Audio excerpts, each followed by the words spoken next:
Bismillahirrahmanirrahim. Assalamualaikum warahmatullahi wabarakatuh.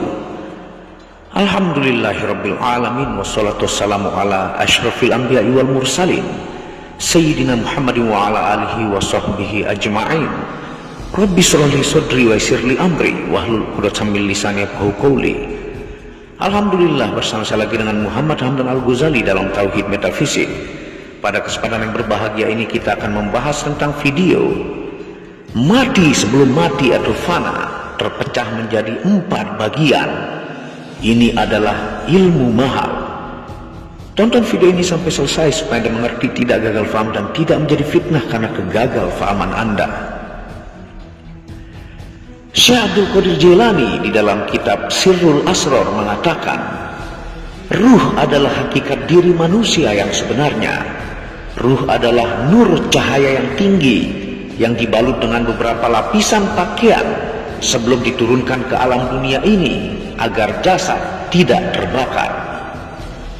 Dalam hadis qudsi yang berbunyi, manusia itu rahasiaku dan aku adalah rahasia manusia. Setiap ruh mempunyai tempat atau daerah ketika ia berada dalam jasad, dan setiap insan wajib mengetahui bagaimana mengolah setiap lapisan tersebut agar tersingkap baginya rahasia. Kenali dirimu dengan merenungkan ke dalam dirimu, niscaya engkau akan mengenali Tuhanmu tanpa huruf, tanpa suara, tanpa dalil, dan tanpa perantara. Galilah rahasia alam dirimu sendiri sehingga berjumpa dengan air dari alam malakut, alam jabarut, dan akhirnya lahut. Niscaya kamu akan dapat menyaksikan kembali bagaimana dirimu berhimpun dan bertasbih di alam lahut, serta menyaksikan bagaimana dirimu bersaksi akan diri ketuhanan. Sebagaimana firman Allah Subhanahu wa taala dalam Quran surah Al-A'raf ayat 172 yang artinya, adakah aku Tuhan kamu? Ruh menjawab, bahkan kami menyaksikan. Siapa yang sampai ke alam ini, ia mengambil ilmunya dari Allah tanpa perantara, yaitu ilmu laduni. Di alam ini ia beribadah dari Allah, dengan Allah, dan untuk Allah. Pandangannya senantiasa melihat pada 2 alam, melihat dirinya di alam zahir yaitu af'al, sifat, dan asma, bermusyahadah dengan zatnya di alam lahut. Adakala mereka itu fana atau lebur penglihatan di alam ini ketika mentajalikan rasanya sehingga tiada yang dilihat melainkan Allah Subhanahu wa taala. Siapa yang benar-benar mengenal dirinya akan binasalah dirinya. Tenggelamlah ia dalam lautan kefakiran. Tenggelam ia dalam lautan ketiadaan keakuan. Adapun fana, mati sebelum mati, dibagi menjadi 4 bagian. Dengarkan baik-baik. Yang pertama, mati hissi, yaitu seolah-olah sudah bercerai ruh dari jasad. Tiada daya dan upaya walau sedikit pun jua. Pada hakikatnya hanya Allah yang berkuasa.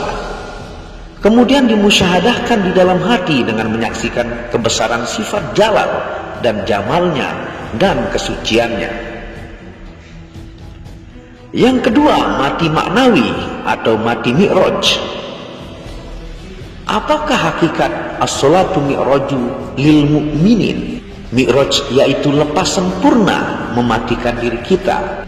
Seperti firman Allah Subhanahu wa taala dalam Quran surah An-Najm ayat 9, fakana qaba qausaini au adna, yang artinya sehingga jaraknya sekitar 2 busur panah atau lebih dekat lagi. Mana yang di atas secara hakikat yaitu hendaklah melakukan mi'raj, artinya menaikkan nafas kita melalui alam antara kening ke dalam alam kudus, yaitu di dalam benak kepala kita, hingga hilang segala ingatan yang lainnya. Ini dinamakan mati maknawi, yaitu hilang segala sesuatu di dalam hatimu, melainkan hanya berhadapan pada Allah juga. Yang ketiga, pecahan mati sebelum mati adalah mati dalam hidup dan hidup dalam kematian. Inilah hakikat matilah kamu sebelum kamu dimatikan. Mati segala usaha ikhtiar, segala daya upaya kita, hanya kita mendirikan sholat dengan melihat pada mata hatinya dari Allah, dengan Allah dan untuk Allah. Dari Allah menggerakkan ruhaniyah, dari ruhaniyah menggerakkan al-hayat, dan dari al-hayat menggerakkan nafas, dan dari nafas menggerakkan jasad. Dan pada hakikatnya itu Allah jua yang menggerakkan semuanya. Sebagaimana firman Allah Subhanahu wa taala, dan tiadalah yang melontar oleh engkau ya Muhammad sallallahu alaihi wasallam ketika engkau melontar, tetapi Allah yang melontarnya. Pada pandangan zahirnya perbuatan hamba, tetapi pada pandangan mata hati perbuatan Allah jua. Yang keempat, mati dalam tidur.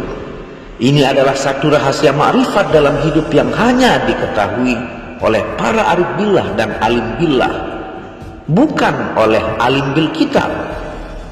Di video sebelumnya yang kita jelaskan tentang zikir nafas, itu adalah umul zikir yang mampu memberi kekuatan rohani, disebut juga zikir khafi. Ini dijelaskan dalam beberapa hadis sahih. Kalian bisa tonton ilmu zikir nafas di video sebelumnya. Ini sangat berhubungan dengan ilmu mati sebelum mati. Zikir nafas adalah sebagai nur cahaya yang memancar ke seluruh jiwa seorang pengamal zikir nafas. Besar faedahnya untuk memecahkan kekentalan darah hitam yang berada di hati yang dianggap sebagai istana iblis itu. Selagi istana iblis tidak terpecah dan hancur musnah, nur qalbi sebagai penyuluh lampu ma'rifat yang diharapkan itu tidak mungkin diperoleh. Nur itu tidak akan bersinar menyuluh kegelapan dalam diri, kalaupun ia menyala tetapi cahayanya tidak terang. Man arafa nafsah faqad arafa rabbah, wa man arafa rabbah fasadal jasad. Siapa yang mengenal dirinya, tentu dia mengenal Robnya. Dan siapa yang mengenal Robnya, maka binasalah atau meleburlah dirinya. Firman Allah Subhanahu wa taala dalam Quran surah Al-Baqarah ayat 156 yang artinya, dari Allah kau datang, kepada Allah kau dikembalikan. Apabila ruh diturunkan ke bumi, ia berhajat pada sifat iftikor atau sifat berkehendak Allah untuk berfungsi di atas muka bumi ini. Jika tiada sifat iftikor atau sifat berkehendak Allah, ruh tidak berfungsi. Ini disebabkan karena ia memiliki sifat yang suci dan tinggi yang tiada pengetahuan dan kehendak terhadap alam yang rendah atau alam dunia. Oleh karena itu diperlukan sifat iftikor untuk melaksanakan tugas sebagai khalifah di kehidupan dan dunia. 4 sifat iftikor yaitu kudrat, hayat, iradat, ilmu. Sebelum ruh dimasukkan ke dalam jasad, Allah melapisi ruh al-qudsi dengan lapisan-lapisan sampai ke alam mulkiyah atau alam kerajaan fisik yang disebut qiswah unsuriyah, yaitu alam jabarut, alam malakut, dan alam mulki, karena kekuatan ruh al-qudsi dapat menghancurkan jasad. Sebagaimana cahaya matahari yang menghalangi cahayanya ke bumi dengan berbagai lapisan agar tidak terbakar bumi ini karena panasnya. Firman Allah Subhanahu wa taala dalam Quran surah Al-Hijr ayat 29 yang artinya, lalu kutiupkan rohku ke dalam tubuh manusia. Adapun penjelasan kudrat, hayat, iradat, dan ilmu, yaitu yang pertama kudrat, yaitu dinyatakan pada ruh jasmani dan diletakkan dalam jasad. Ruh memerlukan jasad untuk bergerak di atas muka bumi, tergabung antara nasma atau fisikal, kuasa batin yang hebat, dan tanah hakikatnya merupakan tubuh badan, tempat istana hakikat. Yang kedua, ilmu dinyatakan pada ruh sultani dan menjadi akal. Apabila digabungkan dengan unsur air dan diletakkan pada otak, ruh tidak akan dapat berpikir untuk kehidupan di dunia tanpa adanya otak pada tubuh yang hidup di dunia ini. Dalam 2 fungsi unsur air, yaitu air menjadi akal dan ilham sebagai laduni pandangan tajam hikmah, Dan air ialah hakikat otak yang merupakan tempat istana syariat. Yang selanjutnya, yang ketiga, hayat atau hidup. Ia dinyatakan pada ruh al-hayat dan menjadi nafas apabila bergabung dengan udara. Ruh memerlukan nafas untuk berhubung dengan nafas. Nafas berfungsi menstabilkan emosi, akal, kesehatan, dan perjalanan ruh. Angin atau udara hakikatnya menjadi sistem pernafasan dan merupakan tempat istana tarikat. Yang keempat, iradat atau berkehendak. Ia dinyatakan pada ruh saironi, rawani, dan menjadi nafas apabila digabungkan dengan unsur api dan diletakkan di jantung atau kolbi. Ruh memerlukan nafsu untuk kemakmuran dunia. Adapun nafsu berfungsi untuk ketenangan, kasat, asyik, cinta, rindu, syuhud, dan makrifat. Api hakikatnya di jantung sebagai istana makrifat. Di dalam kitab Kasyaful Asrar dinyatakan bahwa wujud insan adalah bayang-bayang kepada wujud Tuhan. Tiada akan wujud bayang-bayang ini jika tiada yang mempunya bayang-bayang. Tidak bergerak bayang-bayang, melainkan bergeraknya Tuhan mempunya bayang-bayang. Apabila kamu memandang diri kamu, memandang kewujudan dirimu, maka kamu wajib memahami bahwa kamu ada pemiliknya. Wujud kamu menyatakan wujud dirinya. Dia gaib dan kamu nyata. Dia hakikat dan kamu syariat.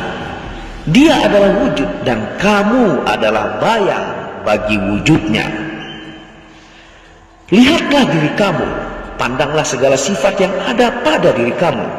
Lihatlah matamu, lihatlah telingamu, lihatlah mulutmu, lihatlah akalmu, lihatlah gerak diammu, lihat rasa hatimu. Semuanya tidak lain melainkan kenyataan sifat-sifatnya. Semoga hati kita tidak dibutakan sama sekali sehingga tidak mengenal dirinya, yang meskipun al-gaib tetapi sangat dekat sekali, bahkan lebih dekat dia bila dibandingkan dengan urat nadi yang ada di lehernya sendiri. Itu berarti lebih dekat dia meskipun dibandingkan dengan keluar masuknya nafas dalam dada. Wallahu a'lam bishawab. Itulah ilmu tingkat tinggi, yaitu mati sebelum mati yang terpecah menjadi 4 bagian. Yang pertama, mati hissi. Yang kedua, mati maknawi atau mati mi'raj. Yang ketiga, mati dalam hidup dan hidup dalam kematian. Dan yang keempat, mati dalam tidur. Ilmu ini sangat dirahasiakan. Dan tentunya jika Anda belum paham, ulangi video ini dan konsultasikan kepada guru atau mursyid Anda. Apabila ada salah kata itu murni dari kebodohan saya sendiri, apabila ada benarnya itu datangnya dari Allah. Wabillahi taufiq wal hidayah. Assalamualaikum warahmatullahi wabarakatuh.